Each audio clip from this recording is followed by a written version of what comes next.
returning against the Ravens. How many yards is he going to throw for? I say 245.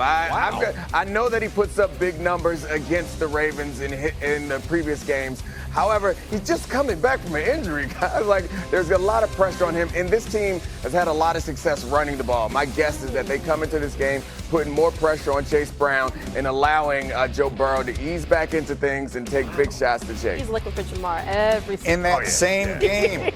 We got King Henry on the other side. Lewis, what is your number for rushing yards for Derrick Henry? At a minimum, 150. Whoa! At a minimum. Look, Cincinnati's given up over 5 yards per carry, 150 plus per game.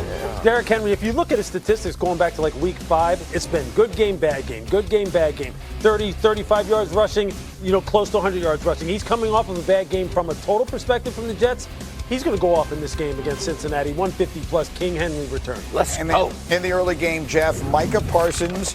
First time these teams played, he wrecked the game. What's his number of sacks tomorrow in Detroit? I hate even saying this because it's like propping D linemen, but he's going to get 2, I believe. And the problem for the Lions and for everybody in the NFL is he moves around. Like, it's not like he just goes in one spot and you can try to create your protection, slide to him. The dude will line up over center, guard, tackle, it doesn't matter. Walk to the right, walk to the left. He plays with such freedom, and they allow him to. And by the way, they do a great job stopping the run to get kind of ahead of the chains defensively, which lets him pin his ears back. I'm going 2 sacks, which I do not like giving sacks to DB. So let's talk about this, because obviously Green Bay has that fearsome front, line, the front of their defense. They rush the passer about as well as any team in the league. A lot more attention is given to the Houston defense and the Denver defense, but this Green Bay defense has been on that level. And am I living in a world now where all of a sudden we think Detroit's offensive line could be their Achilles heel? I mean, I wouldn't go that far, but they're much weaker than they have been in the past. And we saw it in week 1. Like, the Packers exposed them in week 1. They still want to be a team that runs the ball and lives off of play action. But if you can't run the ball, that offense only really works when they do that effectively. Gibbs broke out last week, and I think that's part of the reason why Dan Campbell took over play calling. We got to get the ball to Gibbs, and we got to run the ball early. If the Packers stop this run early and allow for Micah Parsons to get after him, that's when the problems start. I've had people, I was going to say, I've had people saying Dan Campbell calling plays is an issue. Problem. Where do you stand? So I feel like the bigger issue to me is sort of Amon-Ra drops. I think it's penalties. I think it's the O-line not being healthy. I think all of those things are sort of causing issues offensively. That's what's disrupting the offense. So when you tell me Dan Campbell is the problem, I just don't see it. There's a reason that as a head coach, he felt like something needs to change on this team. And as the CEO, I have to make the change, and I'm taking the reins. Yeah, and I got no problem with that part. I think when you look at this offensive line, Ragnow retired, who was a perennial Pro Bowler. So Glasgow moved from guard to center. Zeitler moved in free agency, so now you have Tate Ratledge, who's playing at guard. So they're not the same group, right? They've had some guys have kind of been banged up.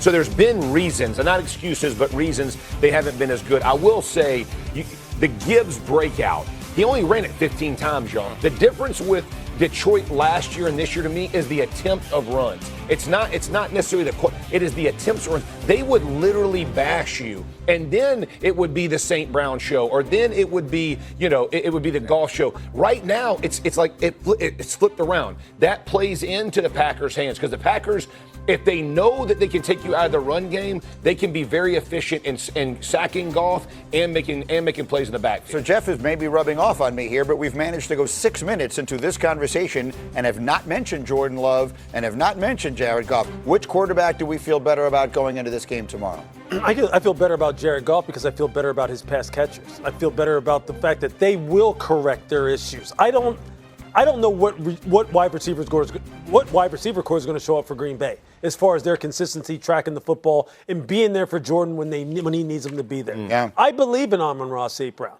I believe in Jamison Williams. I damn sure believe in Jahmyr Gibbs. And I believe in Dan Campbell's ability to say, hey, look, this is a player over plays type of situation, and I'm going to get the ball to my players. Yeah. And Green Bay Detroit still has a bunch of them. That's why I'm picking them in this game. Quickly, Nick, you're the only one on Green Bay. Give me 15 seconds on why. Yeah, I think it's where we started. I think it's that defense it's going to be the best unit out there if you count the offenses and defenses on both sides. I think that Packers defense is going to be the difference maker. And Jared Goff hasn't been playing great lately, and they want to run outside zone to Gibbs, and this Packers team is great against the outside zone in particular. So I'm not sure if they're going to turn to Montgomery up the middle or not. Sneaky little fox right there. Montgomery in between the tackles might be the show. Such a busy moment in sports. Let me do Get Up and Go, which is brought to you by Nature Made, because there are so many other stories you need to be aware of, starting in the NFL, where Carolina safety Trayvon Merrick has been suspended 1 game for striking the Niners' Juwan Jennings in the groin on Monday night. Merrick is appealing. I mean, the suspension, he's appealing too, but that's a whole other thing. If the suspension is upheld, it just says Merrick is appealing. If it's upheld, he'll miss Sunday's game. Bills have added another veteran wide receiver. It's Brandon Cooks. He was waived last week by the Saints. The 32-year-old Cooks has nearly 10,000 receiving yards in 12 seasons. That linebacker. Okay, we don't need all this hyped up. All right, just go play quarterback and be relaxed and throw the damn ball to the right guy.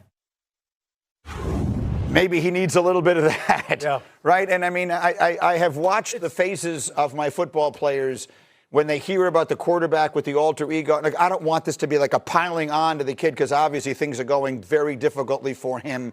But when things are going bad and you have an alter ego, go ahead, Jeff. I mean, first of all, it drives me nuts. Like whoever allowed that stuff to get out and like did the piece or whatever that nonsense is, like somebody should have directed him better. Like to BA's point, you haven't even earned the right to have an alter ego in the NFL yet, right? You got a college alter ego? Okay, let's leave it in college. Let's figure this out now that we're in the NFL. It's difficult for me to even stomach that kind of nonsense, because BA was one of my coaches, right? And he would talk to you just like he just said that to McAfee. He would look at you and be like, shut up, man. Just go do this, right? Do the simple stuff really well. And that's the part that JJ's struggling with, man, is the simple stuff, the routes that he knows are there. His timing is off, and then he presses, and guess what? All the stuff that you did brings pressure on yourself, because you did the alter ego piece, or you do this silly branding stuff outside of just the game. Just let the game come to you, man. Yeah, I mean, you said branding and marketing, like it kind of falls in that category. To be honest, like what matters most is what always matters is how you perform on the field. Amen. All the stuff that you do off the field, if you're performing on the field, it then becomes cool and quirky and That's cute. right. If you're not playing well on the field, we're going to make fun of you about it. Crush you. Who cares? Don't talk to no cameras. And that's what happens when you're in a situation like this. You need to like buckle down and focus on what's important. And you can worry about that. That's stage 3, stage 4 stuff. Talking about alter egos and face paint and all this other stuff. That's later. Once you start getting some pelts on the wall, then you can go talk about that. Which, I mean, whatever you have to do to get your mind there, you got to do it. Like, we've obviously been around players who transition in a different type, but then going to talk about it. Seldom quarterbacks, though, right? I mean, I think he's talking about that, But too. we as the media can't have it both ways. When he was at Michigan, he would sit under the goalpost and he would meditate, and there would be people in the NFL who would roll their eyes, but we said, we love this. We love that this is a new age quarterback who is at one with himself and has a mental health journey that he talks about openly, and that